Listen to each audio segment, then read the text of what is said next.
Et bonjour à tous, c'est parti pour la 6ème ronde du Gambit Tournament, un tournoi où on tire un Gambit avant chaque partie qu'on est obligé de jouer. J'ai pour l'instant 4 points, 3 points et demi sur 5. J'ai battu un joueur non classé, 1900, un grand maître. J'ai perdu contre un joueur classé 2200 et j'ai fait nul contre une joueuse classée 2200. Et c'est parti, on tire un Gambit, le pire Gambit possible, le Gambit Rider sur le Black Mardimer Gambit. C'est le Gambit qui est évalué le moins bien parmi tous les Gambits qui sont proposés. Et on doit donc jouer cette position. J'ai les noirs. Et je dois déjà me demander, est-ce que je vais accepter un deuxième pion parce que j'ai un pion d'avance, mais est-ce que je dois prendre un deuxième pion? L'évaluation c'est moins 1,4, c'est la pire évaluation possible dans ce tournoi, mais je décide de juste jouer C6, contrôler le centre, parce que je me dis que si je prends, il va y avoir fou E3, tour D1, et ça peut aller très vite sur mon roi. Notamment sur le pion C7, il y a un gros avantage de développement. Je fais donc juste C6, tranquillement, et j'attends de voir comment il va jouer. Tal qui nous montre le sac où on tire les gambits.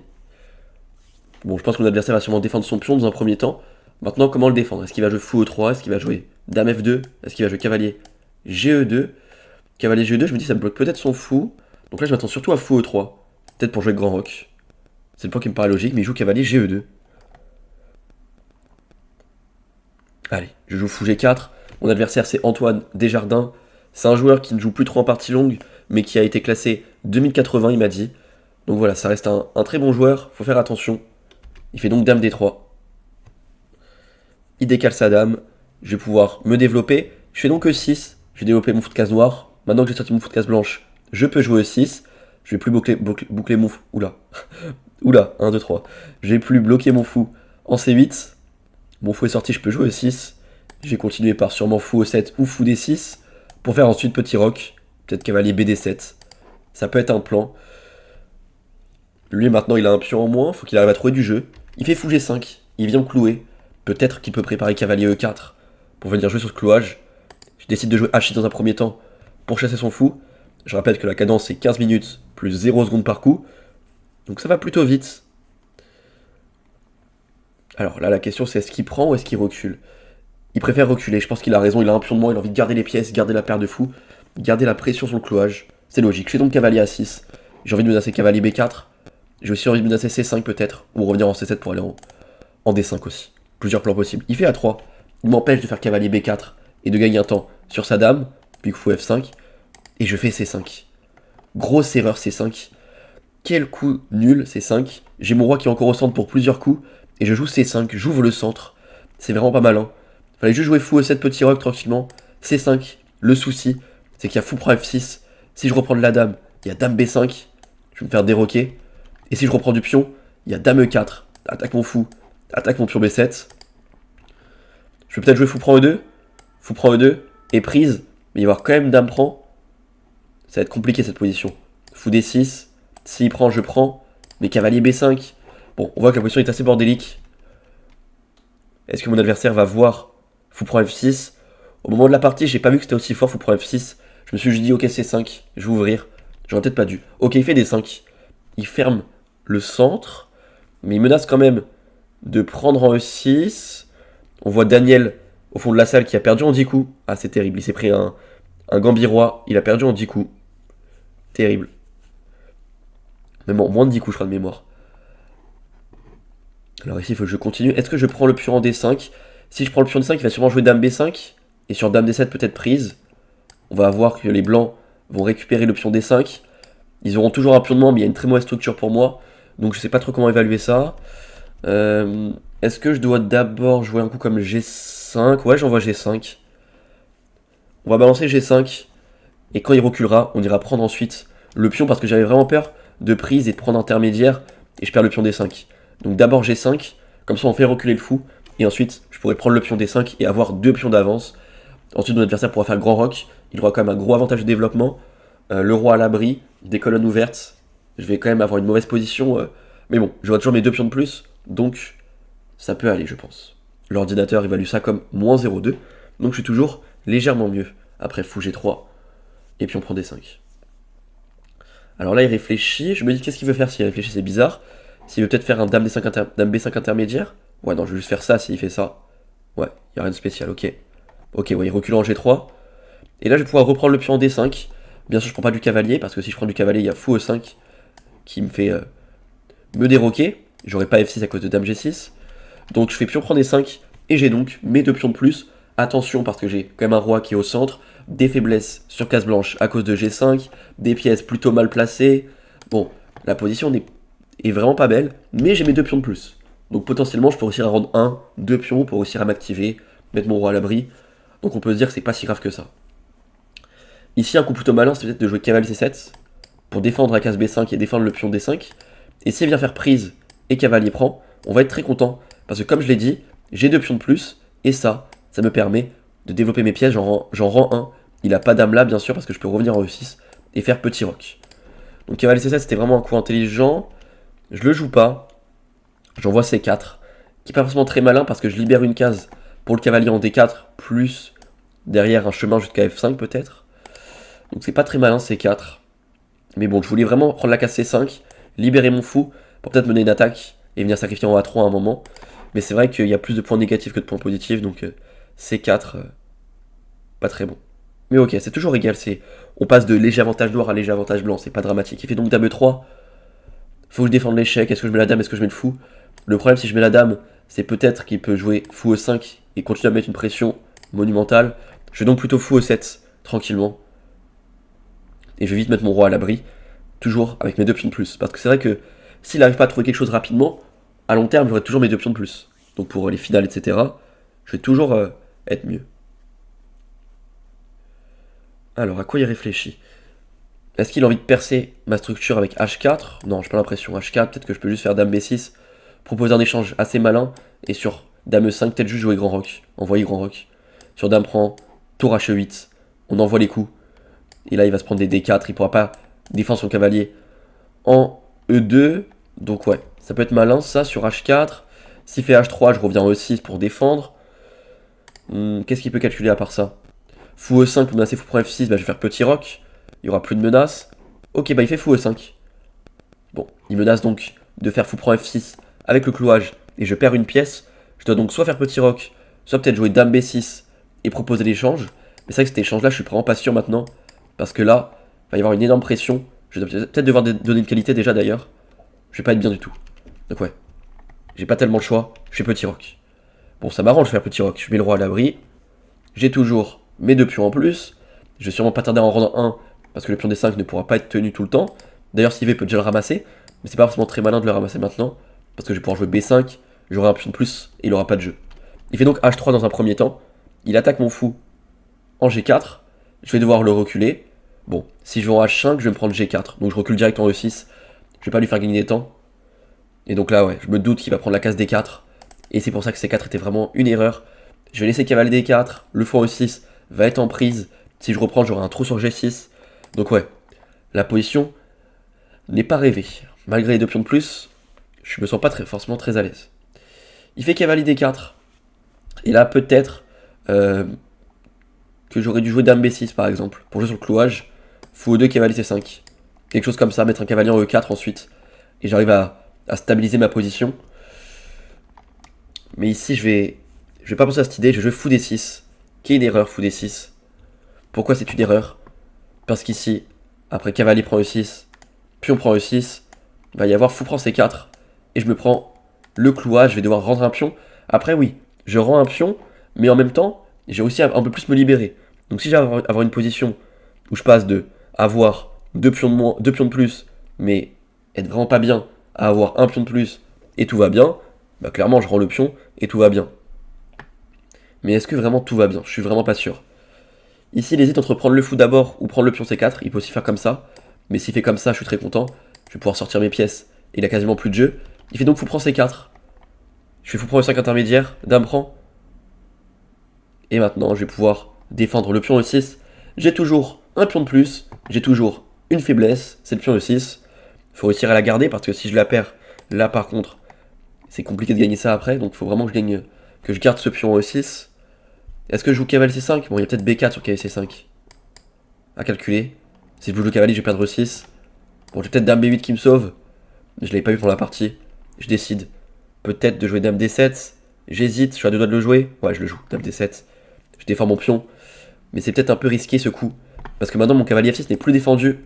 Il va pouvoir jouer tour F1. Attaquer 2 fois mon cavalier. Je pourrais pas le défendre, je vais devoir le bouger. Mais si je le bouge, il y aura peut-être des sacrifices en D5 qui vont gagner. Oh là là là là. Dame D7, c'est un coup de nul en fait.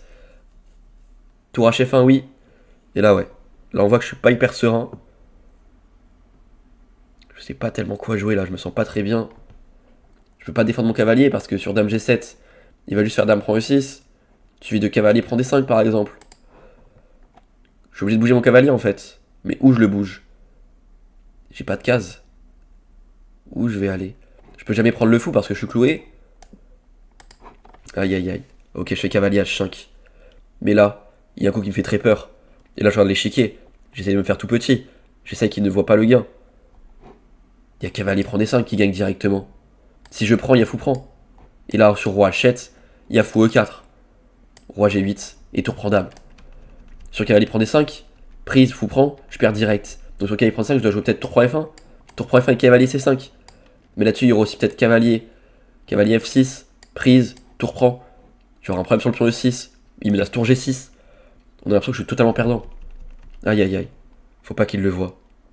Faut pas qu'il voit cavalier prend D5. Faut pas qu'il le sacrifie en D5. Parce que s'il le fait pas, ça va. Ok, G3. Oh, il avait peur de cavalier F4. Il m'enlève la case. Ok, tout va bien. Je vais pouvoir venir défendre mon pion D5. Ok, comment je le défends? Est-ce que je fais cavalier C7 direct ou je prends une tour d'abord? Ouais, si je prends une tour, je vais lui laisser la colonne. Donc peut-être faut faire cavalier C7 d'abord. Je peux défendre avec tour D8 ou pas? Ouais, non, je peux pas défendre, il va prendre. Ok, ouais, non, cavalier C7. Ouais, j'y vais. Je défends mon pion D5. Le sacrifice ne fonctionne plus. J'ai un pion de plus. J'ai réussi à défendre mon pion E6. J'ai l'impression qu'on est passé de je suis totalement perdant, je vais perdre, à un coup. Et là, tout va bien. C'est pas passé loin. Cette partie elle est importante parce que si je la gagne, il restera plus qu'une ronde. Et derrière, je joue pour le titre du tournoi à la dernière ronde. Ok, il envoie H4. Il veut casser ma structure. J'ai un pion de plus, je vais échanger les dames. Bien sûr, j'envoie dame G7. Je propose l'échange. S'il prend ma dame, je suis bien sûr très content. Et s'il bouge, je vais pouvoir peut-être prendre le pion G3, prendre le pion H4. Ok, j'ai l'impression que ça va beaucoup mieux. Il y a peut-être le fou C4 aussi qui est en l'air. Que va-t-il faire? Je menace son fou. Je menace sa dame. Ah, mais il a peut-être dame E2. Il bouge sa dame, et si je prends son fou, il prend mon cavalier en H5. Ah oui, dame E2, c'est plutôt intelligent. Est-ce qu'il va la voir? Parce que s'il prend ma dame, je suis très content. Hein. Cette position-là, je vais la gagner tous les jours. Je prends pas le fou parce qu'il y a ça, mais je reprends et je suis très content. Ok, il fait dame E2, bien joué. Il défend. Ouais, bon, du coup, je vais plutôt prendre le pion en G3. Il fait tour prend F8 intermédiaire pour éviter de perdre du matériel. Tour prend. Ok, j'ai 2 pions de plus. Je menace de prendre ce pion. S'il fait dame H2 pour défendre, je me dis, ok, je vais prendre celui-là peut-être. Ou je vais prendre son fou, je sais pas. Si je prends son fou, il prendra mon cavalier. Ok, il fait dame H2. Je réfléchis. Si je prends son fou, il prend mon cavalier. Si je prends son pion, peut-être dame prend. Mais ok, mais là j'ai dame G5. Je suis gagnant. Alors. Ouais, bon, attends, je vais quand même prendre le fou. Peut-être c'est une erreur, j'aurais dû prendre le pion H4 en fait avec du recul. Bon, dame prend, pion prend. J'ai voulu simplifier. Je me suis dit que cette finale-là, je vais la gagner. Et je me suis aussi dit que s'il bouge sa dame, ici, s'il recule sa dame, je vais être beaucoup mieux parce que j'aurai 3 pions de plus dans cette finale. Malgré le fait que ce soit des pions doublés, des pions isolés, mon roi est faible, j'ai quand même 3 pions de plus quand même. C'est énorme. Il recule. Là, j'hésite à faire dame G3, mais je me dis dame G3. Alors, bien sûr, il n'y a pas tour G1 ici, parce que j'ai tour F1, très joli. Je vais gagner la dame. Mais ok, je fais juste roi H dans un premier temps. Il fait tour G1, il attaque ma dame. J'hésite entre la case F7 et la case E7. Je vais finalement en F7. S'il ramasse le pion H4, j'ai prévu dame F4 échec. J'échange les dames. Il fait donc roi B1 pour éviter dame F4 échec. C'est bien joué. Maintenant, il menace de faire dame prend H4. Faut que je défende mon pion. Je fais donc quand même dame F4 pour défendre. Je propose l'échange. S'il accepte, il est perdant. Il doit donc bouger sa dame. Où va-t-il la bouger? Il fait dame G2. Il menace mat. Ok, je fais dame G3. Je propose l'échange. S'il prend, je suis gagnant. Ok, il recule en H1. Bien joué. Ok, dame F2. Je défends toujours tout. Ah, il fait cavalier E4, il ramène son cavalier dans le jeu. On commence à avoir plus beaucoup de temps tous les deux. Faut que je bouge ma dame. Mais j'ai plus de cases pour défendre mon pion. Si je fais ça, il fera dame G2. Ok, ouais, je vais quand même faire, ouais, je vais faire dame E3 peut-être. Ok, il fait tour 1, il continue d'harceler madame. Je vais aller en F4. J'ai envie de pousser ses pions, j'ai envie de ramener mon cavalier qui joue pas. Mais j'ai pas le temps à chaque fois. À chaque fois, il attaque madame ou il menace quelque chose. Ici, je joue tour G1. Ok. La position est compliquée. Si je rebouge madame, il re-attaquera madame. Donc ça sert à rien. Donc je vais peut-être faire tour G8. Je propose l'échange. S'il accepte, la finale de dame est gagnante. Il va donc refuser. Il décale sa tour. Encore une fois. Il va falloir que je reparte. Est-ce que je vais en E3? Mais il y aura dame prend. Ouais, non, c'est pas possible ça. Je pense que je vais faire dame G4 peut-être. Oh, dame G4. Et sur cavalier F6, j'envoie dame G2. Il prend ma tour. Je prends sa dame. Et cette finale, elle est peut-être gagnante. Je sais pas. Je vais passer très éloigné. Ah, c'est pas clair. C'est pas clair. Parce que dame E3, le problème, c'est qu'il y a dame prend H4. Et là, j'ai pas l'air très bien. Cavalier D5. Peut-être tour F7. J'aime pas du tout. J'ai l'impression que dans tous les cas, il va rentrer ses pièces. Et je vais commencer vraiment à suer. Donc je me dis peut-être faut donner la qualité. Et essayer de jouer la finale. Avec les deux pions passés sur la colonne H et la colonne E. Avec son roi qui est très très loin. Je sais pas s'il arrive à temps. En tout cas, j'ai pas l'impression d'être moins bien. Je me dis, ça doit être égal et je vais réussir à la pousser. Ok, vas-y, j'y vais. Dame G4. Il est très surpris, il voit la fourchette, mais ok, j'avais prévu dame G2. Il prend ma tour. Je prends sa dame. Il reprend, je reprends. Il prend le pion, j'avance mon roi pour défendre. Le pion G7. Il fait tour prend, j'avance le cavalier. Il avance sa tour, je défends. Mon pion E6. Ok.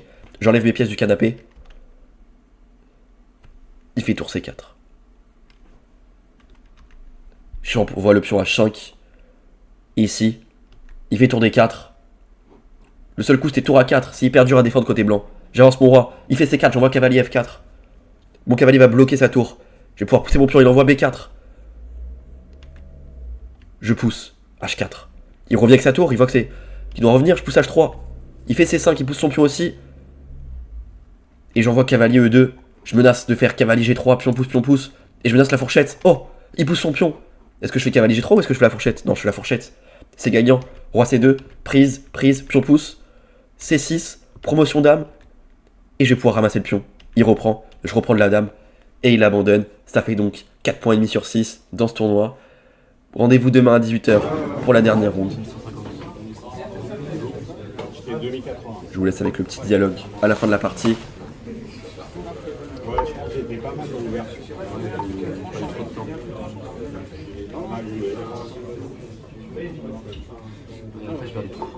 À la fin, un cahier qui joue pas.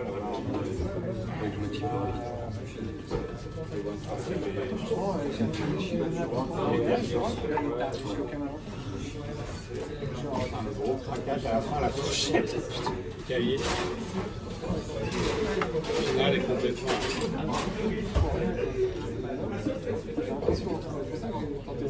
Ils sont bizarres ces gambits.